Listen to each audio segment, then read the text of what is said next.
लोगों ने को बताया गया कि शरीर छूटने के बाद में जीव को एक नदी पार करनी पड़ती है।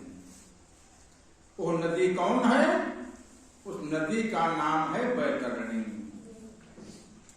जब आप कथा भागवत सुनते हो तो उस कथा भागवत में एक नदी पंडित जी बना देते हैं। देखा होगा कि भागवत सुनते हो एक नदी बनती है। तो भागवत बहुत सुन लिया, कथा खूब सुन लिया, सत्संग में इतने दिनों से आ रहे हो, लेकिन अभी बैतरणी पार करने को सीखा कि नहीं सीखा? क्या है बैतरणी? कैसे पार करोगे बैतरणी? यदि बैतरणी पार करना भी नहीं जान पाए, सत्संग बेकार, कथा भागवत बेकार, गरुड़ पुराण खूब सुनो और खूब सुनाओ, लेकिन बैतरणी नहीं जान पाए, पुराण तुमको जो सुनना और सुनाना बेकार हो गया। गीता पढ़ना बेकार हो गया, रामायण खूब पढ़ी, लेकिन अभी तो बैतरणी नदी का नाम ही नहीं मालूम। नाम मालूम है तो हम उसको पार कैसे करेंगे, यही नहीं मालूम। तो जीव उसी में फंस गया। सुना जिंदगी भर, पूरी जिंदगी उसी में बीत गई। खूब दान पुण्य खूब किया, और क्या किया? शरीर छूटने के थोड़ा पहले एक गैया लाई गई, उसकी पूंछ पकड़ा दी गई कि ये तुमको बैतरणी पार कराएगी। फिर भी समझ में नहीं आया कि बैतरणी कैसे पार करेंगे। गैया क्या है? गो माने होता है तुम्हारी इंद्रियां। गो माने तुम्हारी इंद्रियां। ये तुम्हारी इंद्रियां ही तुमको बैतरणी पार कराएंगी। यदि इन इंद्रियों के ऊपर विजय पालोगे तभी बैतरणी पार होगी, नहीं तो बैतरणी पार नहीं कर पाएगा जीव। चाहे जितना तुम ध्यान कर लो, चाहे जितना तुम जो है सुमिरन कर लो, चाहे 5 नाम जपो, चाहे 10 नाम जपो, चाहे विष्णु सहस्त्र नाम जपो, बैतरणी पार नहीं कर पाओगे। तुमको तो प्रैक्टिकल इंद्रियों को बस में करना है, इंद्रियों को जीतना है। जब तक इंद्रियां रहेंगी तब तक जो है जीव बैतरणी पार कर ही नहीं पाएगा। क्यों नहीं पार कर पाएगा? यह इंद्रियां संचालित हैं मन द्वारा। इंद्रियां जो है मन से संचालित हैं। जो मन कहता है वो तुम्हारी इंद्रियां कहती हैं। तुम्हारा मन कहा उधर देखो, तुरंत उधर देखने लगे। तुम्हारा मन कहा कि भागवत सुनो, भागवत सुनने लगे। जो मन कहता है वही करते हो। मन द्वारा इंद्रियां संचालित हैं। तो जब तक मन रहेगा तब तक तुम्हारा कोई उपाय नहीं है कि इंद्रियों के ऊपर हम विजय प्राप्त कर लें। तो इसके लिए क्या करना है? ये मन ही तो रावण है। ये भी तुमको रामलीला में दिखा दिया गया कि जब तक रावण नहीं मरेगा तब तक इंद्रियों के ऊपर विजय प्राप्त करना मुश्किल है। इंद्रियों के ऊपर विजय नहीं प्राप्त कर सकते हो, इसीलिए तो रावण मारा जाता है। जय गुरुदेव बाबा भी कहते थे कि जिन्होंने मार मंडाला उन्हीं को सूरमा कहना। पढ़ो तुम इसी के पीछे और सब ही जतन करना। बाकी सब कुछ छोड़ दो, केवल मन को तुमको मारना है। और उपाय तुम खोज लो। वो उपाय 5 नाम जपने से मन नहीं मरेगा। 5 नाम जो है वो तो सब मने के नाम है, वो तो मने की पूजा है, तो उससे मन नहीं मरेगा। और मन मरे कैसे? जब रामलीला देखे होगे तो तुरंत रावण का सिर कटा, फिर दूसरा सिर आ गया, फिर तुरंत जिंदा। चाहे जितना तुम रावण जो मारो फिर तुरंत जिंदा। यदि विभीषण ने भेद न दिया होता कि इसकी नाभि में अमृत है तो रावण को कोई मार नहीं पाता।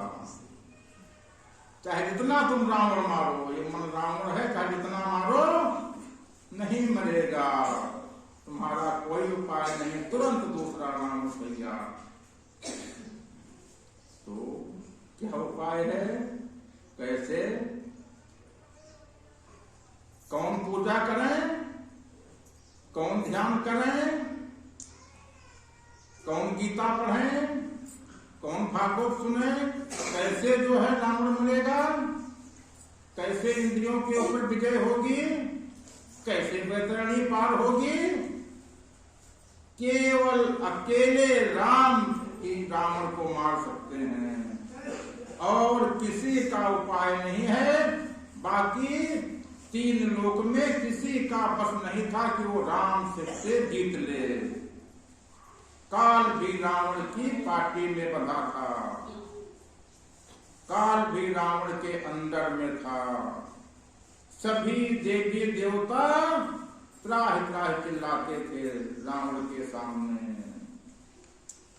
तुम्हारा मन जो है ये देवता ही तो है, तुम्हारा मन देवता है, देवलोक का है, 7 स्वर्ग वहां पे बने हुए हैं।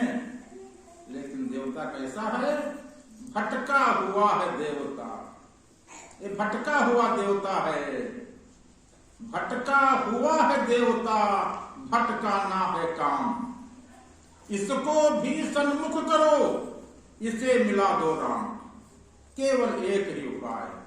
ये भटका हुआ देवता है, ये जब तक भटका रहेगा काम तुम्हारा नहीं चलेगा।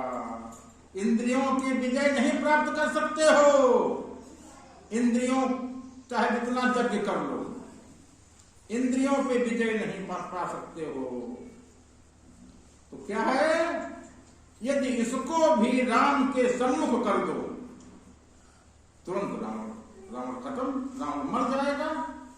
कैसे, जो सम्मुख उसके होगा वो वही हो जाएगा। जानत तुम्हें हो जाए, जैसे उसके सम्मुख होगा रावण बचेगा ही नहीं। रावण जो है मतलब मन कौवा से हंस हो जाएगा। तो केवल एक ही उपाय, केवल राम से ही रावण मर सकता है और किसी के पास कोई ताकत नहीं है कि रावण को मार दे। और जब तक रावण मरेगा नहीं, वैतरणी पार जीव कर नहीं पाएगा, चाहे जितने जन्म ले। तो क्या उपाय है, इसको भी सन्मुख करो, मन को सन्मुख कर दो। तो क्या उपाय है, जीव जब सन्मुख हो तो मन भी सन्मुख हो जाए। क्योंकि जब तक मन रहेगा, इंद्रियों में जीव फंसा रहेगा और वैतरणी पार नहीं होगी। चाहे तो कोई क्रिया कर्म से नहीं मरेगा, चाहे जितने बाण चला लो, चाहे जितना उपाय कर लो, चाहे जितना पूजा पाठ कर लो, कोई उपाय नहीं। अकेला उपाय राम है। तो उसके ध्यान से नहीं होगा। ध्यान जितना रावण करता था उतना ध्यान कोई कहां कर सकता है। जितना वो पुजारी था उतना कोई पुजारी नहीं। तो उसके गुरु शंकर जी थे। तो अब केवल राम ही ने उसको मारा। और जब रावण मारा गया तो रावण की पत्नी राम को देखने के लिए आई कि देखें कि ऐसा कौन वीर योद्धा, इतना बहादुर कौन है कि हमारा पति जो काल जिसकी पार्टी में बंधा था उसको किसने मार दिया। मतलब अब उसके पास ऐसी कौन सी ताकत है। तो वहां आए, पूछा कि तो भैया कहाँ है। कहा कि वो वहां बैठे हैं। उनके पास तो कोई ताकत नहीं, न कोई सेना, ये तो बस ऐसे बैठे हैं तुम। इनके पास क्या है। तो और तो इनकी बहादुरी का कारण क्या है। तो लोगों ने बताया कि तुम्हारा पति रावण जो है वो इंद्रियों का दास था वो इंद्रियों के चलाए से चलता था, इंद्रियों में फंसा था, और ये इंद्रजीत हैं, इन्होंने इंद्रियों के ऊपर विजय पाई है, इसलिए जो है तुम्हारा पति जो मारा गया। तो इसलिए करना क्या है, रावण को समाप्त करना है, मन को समाप्त करना है। और जब मन, और जहां से वो अमृत आ रहा है, अमृत कैसे आ रहा है ये तो जानो। जो शिव विरंच विष्णु भगवाना उपजहि जासु अंश ते नाना, वो जो राम है जगत प्रकाश प्रकाशक रामू, मायाधीश ज्ञान गुण धामू, केवल वही उसी के प्रकाश से तीन लोग प्रकाशित हैं, और उसी से जो किरण आती है, जैसे सूर्य की किरण यहाँ पड़ती है, उससे पहले ब्रह्मलोक बना। अमृत ब्रह्मलोक में है, ब्रह्मलोक में अमृत है। वो अमृत आता था, कैसे अमृत आता था कि उसकी राम की किरण से ब्रह्मा कोटिन विष्णु कोटिन शिव हर समय बना करते हैं, पैदा होते रहते हैं। उपजहि जासु अंश ते नाना। और फिर यहाँ इनकी ब्रह्मा की धार से नीचे के लोग देवलोक सब बनते हैं। तो हर समय नए नए मन सब बना करते हैं, जैसे ब्रह्मा विष्णु महेश वहां पर बना करते हैं, ऐसे ही हर समय बहुत से मन बना करते हैं इनकी धार से। राम की धार से ब्रह्मा विष्णु महेश बने, और ब्रह्मा की धार से नीचे के जो हैं बहुत से मन, बहुत से रावण हर समय बना करते हैं। कैसे मर पावेगा राम?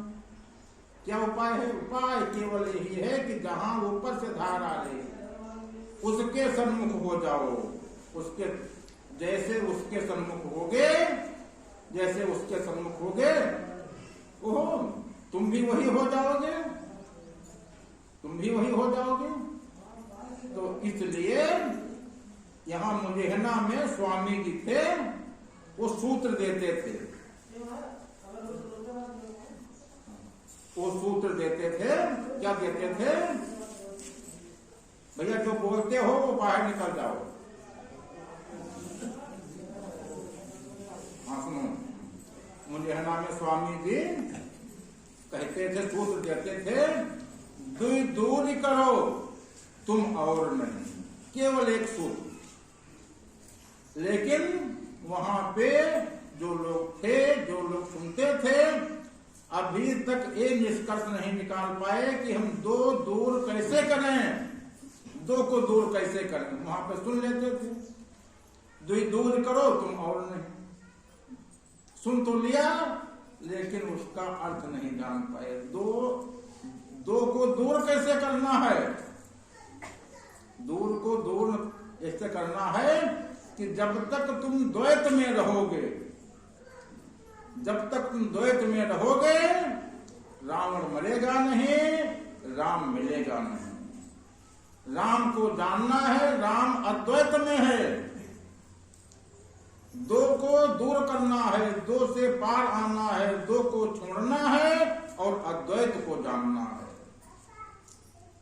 दूर करो तुम और नहीं। तो कैसे दूर करें? अभी जितना हम पूजा पाठ कर रहे हैं वो सब द्वैत है। कभी रावण नहीं मिलेगा, कभी राम तुमको नहीं मिलेंगे, कभी जीव सम्मुख नहीं होगा, कभी बैतरणी पार नहीं कर पाओगे। द्वैत क्या है? जो तुम ध्यान कर रहे हो तो कौन कर रहा है? कर रहे हो तुम। और क्या देख रहे हो? प्रकाश देख रहे हो। तो एक प्रकाश हो गया, एक तुम हो गए, दो हो गए, द्वैत हो गया, दो हो गया, द्वैत हो गया।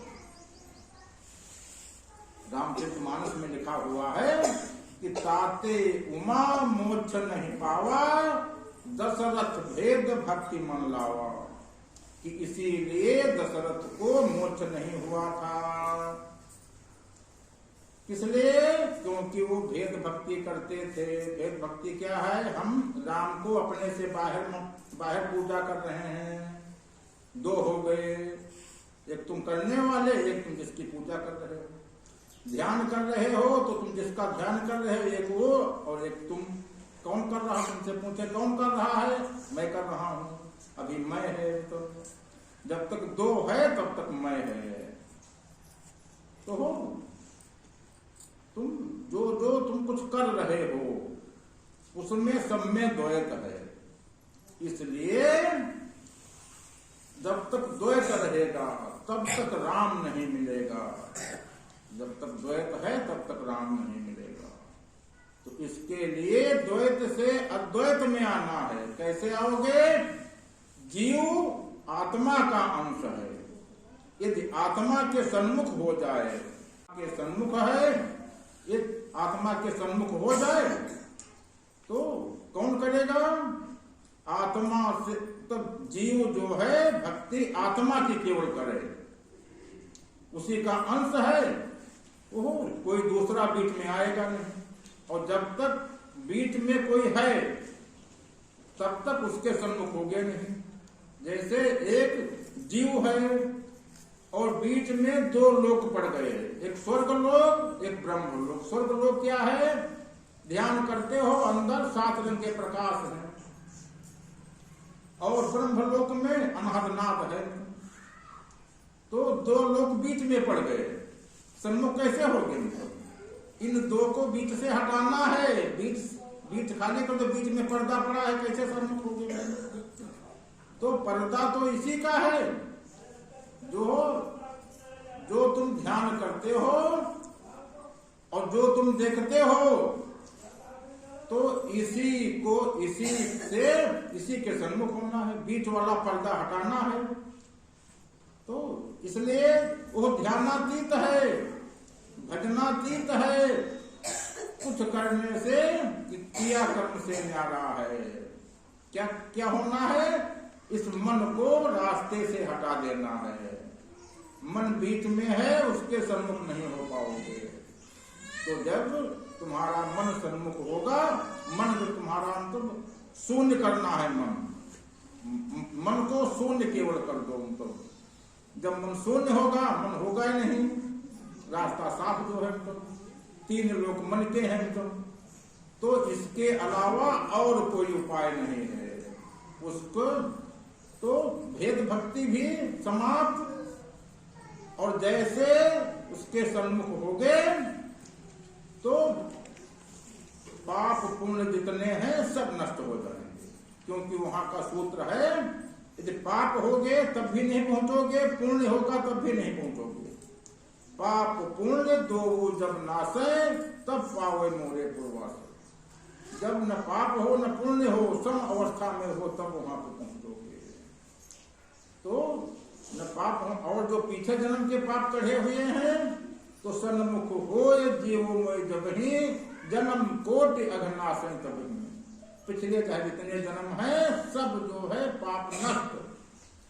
जो पुण्य होगा वो भी नष्ट हो जाएगा। ये नहीं कि पाप नष्ट हो जाए पुण्य बच जाए। पाप पुण्य सब नष्ट हो जाएगा, सब बराबर हो जाएगा। उनको बराबर इसलिए हो जाएगा, फिर तुमको पाप पुण्य की क्या आवश्यकता? जब तुम्हारे सामने राम है, जब राम तुम्हारा हो गया, जब राम को ले लिया तो 3 लोक तुम्हारे हो गए। फिर तुम पाप पुण्य लेकर के क्या करोगे? यदि केवल पुण्य लोगे तो तुमको स्वर्ग लोक मिलेगा, फिर तुमको राम मिलेगा नहीं, अमर पद मिलेगा नहीं। जितने दिन पुण्य होगा उतने दिन स्वर्ग लोक में रहोगे। पुण्य छीणे मृत्यु लोके, पुण्य समाप्त, फिर मृत्यु लोक में आगे जन्म ले लिया। और जन्म यदि कहीं मनुष्य का हो गया तो फिर तुमको चांस मिलेगा राम को प्राप्त करने का। क्योंकि सबसे दुर्लभ मनुष्य शरीरा, सबसे कीमती सबसे दुर्लभ मनुष्य बनना ही है।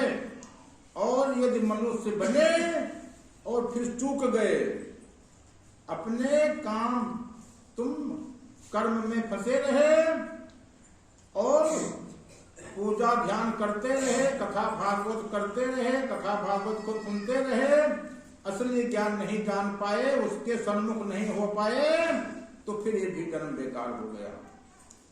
तो ये उसके लिए क्या करना है? उसके लिए ऐसा सतगुरु ढूंढना है कि जो तुमको बिना कुछ कर्म किए, बिना क्रिया कर्म किए, और तुमको का अर्थ है कि तुम्हारे जीव को उसके सन्मुख करे। और जैसे बस केवल इतने काम इसी के लिए आए हो, तो किसी को घर से निकलते ही मिल गई मंजिल, कोई तो उम्र भर चलता ही रहा, कोई तो जिंदगी भर पूजा पाठ करता रहा, उसको नहीं मिला। कोई घर से निकला, बस तुरंत जो है राम मिल गए, तुरंत मिल गए, उसको टाइम लगा ही नहीं। और कोई पूरी जिंदगी लग गई और उसको नहीं मिल पाए। ये तुम्हारे पर है कि तुम किधर को चल रहे हो। पिछली बार में कहानी सुनाई गई थी, ये दिल्ली की तरफ पीठ किए हो, दौड़ रहे हो, चाहे जितना दौड़ो दिल्ली नहीं मिलेगी। दिल्ली की तरफ मुंह करके चलो, दिल्ली तुरंत मिल जाएगी।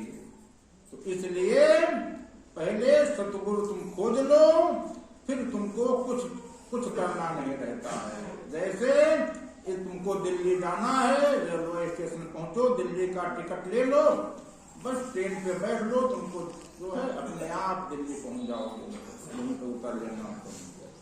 और ये सोचो कि हम यहीं से बैठे रहें, टिकट भी ले लें, फिर भी हम अपने घर बैठे रहें, रेलवे स्टेशन न जाएं, ट्रेन पे न बैठे, दिल्ली पहुंच जाएं।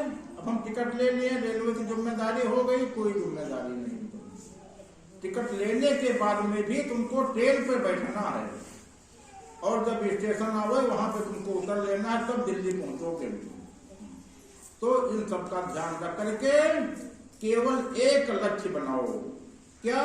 कि हमारा लक्ष्य उस राम है, जो चौथा लोक है, तीन छोड़ चौथा पद दीना, सत्य नाम सतगुरु गति दीना। हमको चौथा लोक चाहिए, हमको राम चाहिए, क्योंकि उसी से सब काम बनेगा।